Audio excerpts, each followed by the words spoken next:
No, andito tayo ngayon sa school para i-enroll naman yung aking dalawang anak. So, syempre, ayan, pinupunan ko.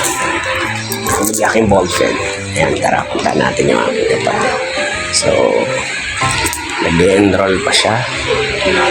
So, ayan, no. Nagpapa-enroll pa siya. So, ako, tapos na.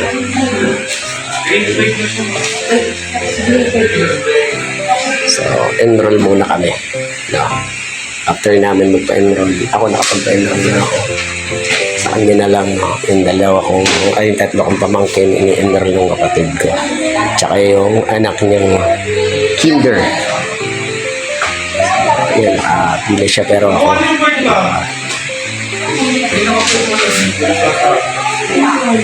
Si kayong Tel? Hindi, yung kay Ipe. May problema ko kasi yung dahil pero nakuha mo ito Kung nakuha na, lagot. Baka na nawala ni Ipe. kasi nanay mo may trabaho ko ay pinaan. Sige, sabihin ko na lang po. So yun, may problema. So may problema yung kay Ipe nung wala yung card niya. So hindi kagaya nung sa akin talagang nakuha ko na lang yung card ko sa mga bata. So, ayun, tara. Yung card ni Ipe ang hindi na kuha. So wala yung card ni Ipe. Wala. So ito yung aking pina-enroll guys. So, ito. Si Angelica para sa grade 5 student. Then Angel Kate para sa grade 3 student. So syempre, sinama ko sila rito para hindi tayo mahirapan at saka madali silang makakabisado ulit na kanilang school. No? So, yung room kailangan. Pero babalik kami dito ng 10 sa Brigada Eskwela. So, kailangan natin balikan para maglinis at malaman yung kanilang school. So, siyempre, isasama rin natin sila. So, ano nangyari kay Ipe? Wala talaga? Nandun yung card? Akala ko hindi. Nakuha. Kasi siguro parang nasa pasay mo. So yun nga, no, may problema yung kay Iping card. So may hirapan pa silang magkuhan. Pero na-enroll na rin yung bata. At na-enroll na silang lahat.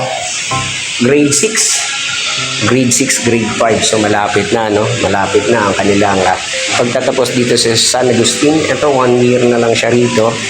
Ilipat na siya ng tawid lang ng kabilang school, high school sa Novahay naman siya. So ito, 2 years pa bubunuin ng aking anak na si Angelica. 2 years pa para makalipat siya ng high school. So sana alisin na yung K-12 na katarantaduhan ng Aquino administration. No? So sana maalis na kasi kaming mahihirap ang laging nahihirapan sa mga sobrang talino nila. No? So yun. Sana maalis na yung K-12 para mabawasan naman yung paghihirap ng mga magulang para sa pagpapaaral sa anak. So yun nga guys, thank you at kami nakapagpa-enroll na. Antayin na lang namin yung section nila by itong AGIS. So babalik na lang kami ng 10 sa Brigada Eskwela para makuha namin ang section at room nila. So yun lang guys, thank you, shout out guys. Ayun guys, pauwi na kami pero humirit pa anak ko. Ayun humirit pa. Kasi yung ate niya sumama sa tita niya sa may palengke, no? So pupunta sila ng bayan. Eto naman kasama ko, magbabike lang kami. So mainit, no? Pero lili muna tayo guys, no? Para hindi tayo masyadong mainitan. Pero let's go na. Tara na anak, sakay. So ito na, sasakay na kami. Sasakay na yung anak ko habang nag-ice cream. Pero syempre, mag-menos tayo ng init. Tara. Guys, lapit na kami, no?